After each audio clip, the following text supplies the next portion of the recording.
Now, so far, Apple has publicly banned the conspiracy theory site InfoWars, but it's unclear how far Cook is willing to go with his censorship or how far his definition of hate speech may extend.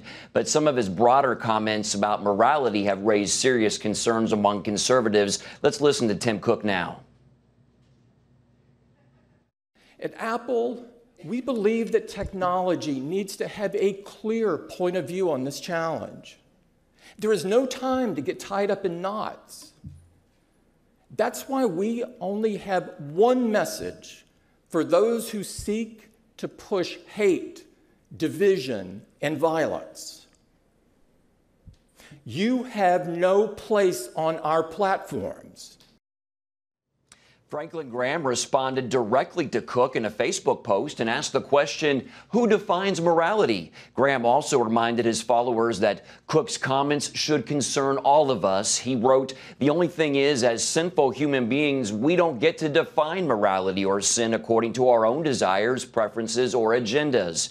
Tim Cook can't, I can't, and you can't. Sin and morality has been defined by the God of the universe, God and God alone. God's word, the Bible, is the standard by which questions of good and evil and right and wrong are determined.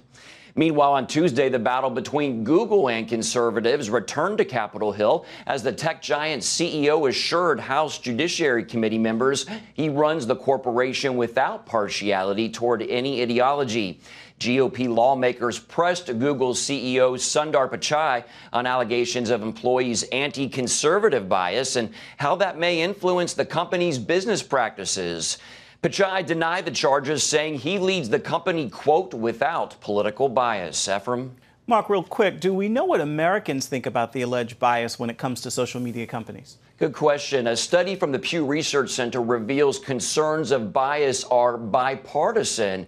Researchers found that 85% of Republicans and 62% of Democrats believe social media companies intentionally censor viewpoints that they find objectionable. Ephraim? All right, thank you much, Mark. I want to continue the conversation now with Craig Bannister, an editor with CNS News. He joins us with more on Cook's comments. So, Craig, your colleague Michael Chapman blogged about this, and he talked specifically about the comments he made, quote, not defining those who seek to push hate, division, and violence. Why is this so concerning?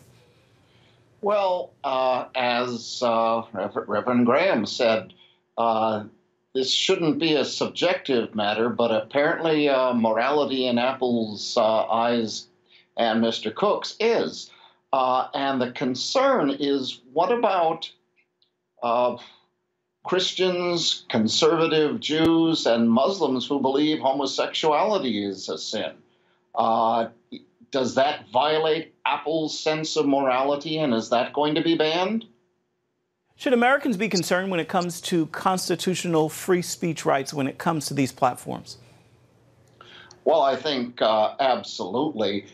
We've seen numerous examples anecdotally, reports from different conservative organizations, news organizations who have seen and cited examples of bias in this. And it's restricting what Americans, especially today's internet addicted Americans, see and what information they have access to. And then you also have the so-called fact checkers of these social media platforms, and if they are biased in doing their job, the information that Americans get is going to mislead them.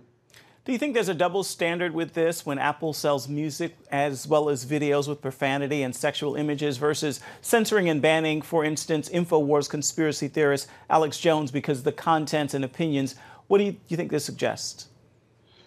Well, I think absolutely this does show a double standard, some hypocrisy. Again, as you're saying, Apple on iTunes features music that promotes gun violence. Well, that's violence. Violence against women and frequent use of the racially charged N-word. if they actually did intend on rooting out violence, hate, racism, then why are they still profiting from promoting these products on their platforms? Now, you also wrote about the situation with Google at a congressional hearing addressing censorship, among other things. Do you believe they manipulate search results? Well, as Google's CEO was saying, there isn't typically one person looking at one post. A lot of it is based on their algorithms.